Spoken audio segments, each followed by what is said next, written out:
Trust में देखो, कुछ लोगों पे हमारे जो अपने लोग होते हैं उस पर ट्रस्ट तो हमें करना पड़ता है। और ट्रस्ट कुछ लोग ऐसे जो परख के करो, ट्रस्ट परख कर करो। आप उसका परीक्षा लो 2-3 बार और उन परीक्षा के अंदर वो पास हो जाता है या हो जाती है, उस पर फिर आप ट्रस्ट कर सकते हो। क्योंकि फिर आपको लगता है कि नहीं, जो मेरे को आदेश मिला है, मैं आज छुट्टी पे हूं, उसको कह दिया ये हो जाएगा वो काम। तो हम वो क्या कैसे होगा? ट्रस्ट से होगा। क्या हुआ कि एक राजा था, उस राजा का एक रसोइया था, and this is true story. उसका राजा का नाम मुझे ध्यान नहीं है। तो उसके वहां रसोइया था, तो रोज 4 सोने की मोहरें उनसे लेता था और 9 मन घी राजा जी का भोजन बनाने के लिए। तो और राजा जी तो मतलब अत्यंत भोग विलासी और सारे, वो तो पूरा शिकार वगैरह वो सारा करना, बिल्कुल कभी बीमार ही नहीं पड़े हो। और उनको रसोइयों के ऊपर विश्वास था, ट्रस्ट था। रोज 4 सोने की मोहरें वो लेता था और 9 मण घी केवल राजा जी के लिए। राजा जी ने सवाल नहीं किया क्योंकि राजा जी की तबीयत एकदम ओके थी। लेकिन वही कड़ी काचरी के बीच सब जगह होते हैं। तो किसी ने कान भरे कि राजा जी एक बात बताओ, कितने साल से दे रहे हो आप उस रसोइये को? हाँ 5 साल हो गए, मैं तो आज तक बीमार नहीं पड़ा। बोले एक बात बताओ, 4 सोने की मोहरें एक दिन और 9 मण घी, 2 टाइम के मतलब 8 सोने की मोहरें और 18 मण घी दे रहे हो। आप खा सकते हो क्या कभी 8 सोने की मोहरें और 18 मण घी? ये पट्टा अपना घर भर रहा है और ये सारा खजाना आपका खाली कर रहा है। और अब राजा जी का ट्रस्ट गड़बड़ा, तो आ गया दिमाग में कीड़ा। तो उन्होंने कहा नहीं सब ठीक हो। तो फिर दूसरे दिन फिर आकर के उसे आग लगाई। राजा जी आप समझे ही नहीं, कर मैं कह रहा हूं आपको कोई 4 सोने की मोहरें ये के काम आ सकती है क्या?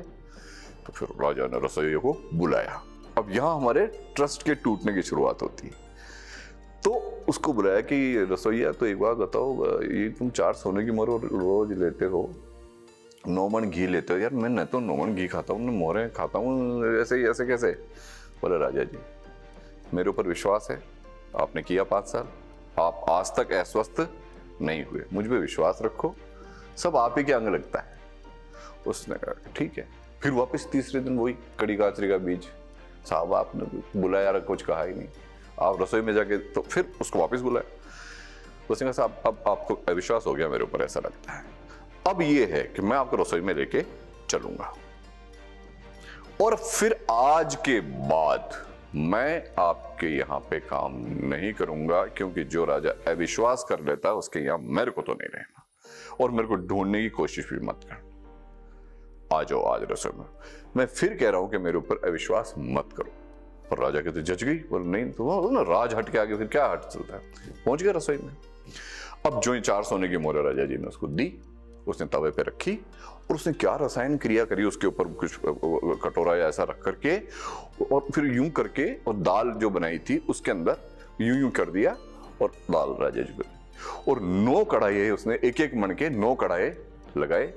एक पूड़ी एक बार में एक कढ़ाई में तलता और बाकी घी को नाली में बहा देता, फिर दूसरे को तलता बहा देता। 9 पूड़ी राजा जी के लिए। ये उसने कहा ये तो समझ में आ गई, 9 मण घी का। तो बोले ऐसा क्यों करता? बोले सर इससे एसिडिटी आपको कभी नहीं हो सकती है, क्योंकि दोबारा घी काम नहीं आ रहा है, ये मेरे विद्या है ये, तो ये मैं बहा देता हूँ सर, मैं अब घर पे नहीं लेके जाता हूँ क्योंकि ये खराब है घी। और तो फिर राजा जी ने कहा ये सोने की मोहरें तो है ना भैया, इसको तो ले जाता होगा तूने कहा आप उठा लो इनको। और राजा जी ने जो ही सोने की मोहरें उठे तो राख होगी सारी, क्योंकि उसका सारा रसकस तो दाल के अंदर चला गया था और रसोइया तो रवाना हो गया।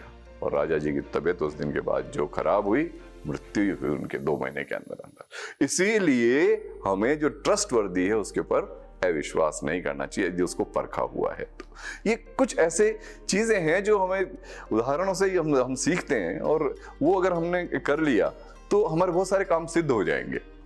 एक और मैं कहना चाह रहा था कि प्योरिटी इन लैंग्वेज में प्योरिटी आपकी होनी चाहिए। जिस भाषा में आप बोल रहे हो वह भाषा में जो एक्सेंट आपको आना चाहिए वो एक्सेंट आपका होना चाहिए। नहीं हो तो आप उसका प्रयत्न करिए। क्या है कि जैसे मेवाड़ के अंदर सैको है बोलते हैं, हमजोग नहीं हमजो बोलते हैं ना, हमारा समझ में आएगी। तारा होरा जी रो कई नाम है, मतलब तेरे ससुर जी का क्या नाम है बोलते हैं पहले अक्षर को। तो जयपुर के अंदर ऐसा है सिस्टम नहीं। तो अब क्या हुआ कि यहाँ एक लड़की जो है विवाह करके वहां पहुंच गई, पति से अत्यंत स्नेह और प्रेम करती थी वो, तो तीसरे दिन बोलती है और पति ने उसको वापस मैके भेज दिया गलत फहमी में। क्यों? क्योंकि प्योरिटी इन लैंग्वेज वो नहीं समझ पाए थे। वो बोली कि आज मारा हाथ तो आपने हीरो खुआओ। उसने सोचा ये हीरा खिला के मेरे को मारेगी, जबकि वो सीरा खिला रही थी बाबड़ी, क्योंकि यहाँ पे हीरा ही बोलते हैं सीरे को, क्या करे, तो उसने सोचा हीरा खिला करके मेरे को मारेगी ये। तो आप प्योरिटी इन लैंग्वेज तो आपको रखनी पड़ेगी। और कई बार क्या होता है कि आप देखो दो चीजें मैंने ये देखता हूं मैं, कल भी मैं एक बहस टीवी पे देख रहा था कि इसका अल्टरनेट तो ये है कि फलाने आदमी को अगर ये ला दिया जाए तो वो ठीक रहेगा। ऑल्टरनेट का मतलब प्योरिटी इन लैंग्वेज नहीं है ना। अल्टरनेट का मतलब तो एक छोड़ के एक दिन होता है, ऑल्टरनेट डेज, ऑल्टरनेटिव होता है विकल्प तो, लेकिन अधिकतर लोग ऑल्टरनेट बोलते हैं, भाषा की प्योरिटी देखते ही नहीं। तो अचानक पता लग जाता है कि छिछला आदमी है। कई बार बोलते हैं, मैंने देखा अधिकतर वकीलों को बोलते हुए देखा, क्या बताऊं आपको, कि एसबी जो है हाई कोर्ट के अंदर, एसबी में जीत गए, मतलब सिंगल बेंच में जीत गए तो फिर ठीक है, और अगर सिंगल बेंच में हार गए तो डबल बेंच में अपील कर देंगे। डबल बेंच नाम की कोई चीज है ही नहीं दुनिया में, वो डिविजनल बेंच है जिसको डीबी कहते हैं, और सिंगल से डबल पे आ गए। तो प्योरिटी ऑफ लैंग्वेज जो है वो नहीं हुई, तो उसके कारण छिछलापन नजर आ जाता है व्यक्ति का। और एक और मैं कहना चाह रहा था कि सजा हम देते हैं ना अपने सबऑर्डिनेट्स को, सजा देते हैं नेचुरली। रिवॉर्ड एंड पनिशमेंट की थ्योरी बहुत जरूरी है। अगर किसी ने अच्छा काम किया है तो उसको रिवार्ड दीजिए, कैसे भी तरह से दीजिए, चाहे इंक्रीमेंट के रूप में दो या शाबाशी के रूप में, कम से कम पीट तो तब तक हो यार, कम से कम उसको ये तो कहो कि तुमने। हर व्यक्ति देखो, अवार्ड जो होते हैं क्या होते हैं, किसी को साहित्य का अवार्ड मिलता है, किसी को किस चीज का अवार्ड मिलता है, कभी किसी को पद्मश्री मिलता है, ये क्या होता है, ये रिकॉग्निशन है और क्या है। तो वो अवार्ड किसी भी फॉर्म में हो सकता है, पीठ थपथपाने में हो सकता है, आपके आंख में मुस्कुराने में हो सकता है कि नहीं बहुत बढ़िया किया भाई, तो उसको लगता है कि मैंने बहुत अच्छा काम किया है। और अगर उसने बुरा किया है तो ऐसा करो कि टेंशन उसी को हो।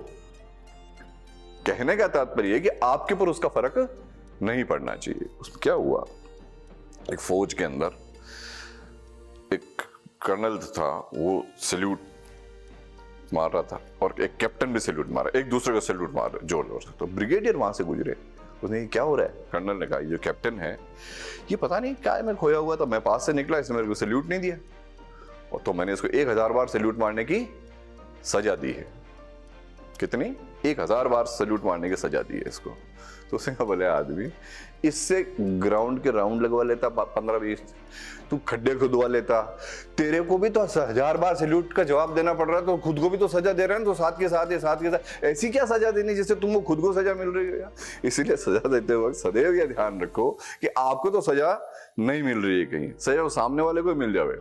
तो कभी भी आप उसके पार्ट मत बनो, जैसे कि आपको भी लगातार टेंशन हो रही है, होता है ना, कई बार हम सजा दे देते हैं और फिर परेशान होते रहते हैं। क्यों? क्योंकि उस सजा का हमारे ऊपर भी फर्क पड़ रहा है सीधा सीधा। सजा दो, फॉरगेट अबाउट इट, अब करने दो उसको। और एक आदमी को और लगा दो, देख लेना इतने खड्डे खोदे एक नहीं खोदे, उसको एक और लगा दे जिसको और सजा देनी है ना, उसको गिनने के लिए लगा दो कितने खड्डे खोदे, इसकी रिपोर्ट फोटो खींच के मेरे को भेज वापस, या उसको ही कह दो तो व्हाट्सएप पे भेज मेरे को कितने खड्डे खोदे। आपको कोई लोड ही नहीं, आपको वहां पर निगरानी भी नहीं करनी, अब तो इतने सर्विलेंस के आगे।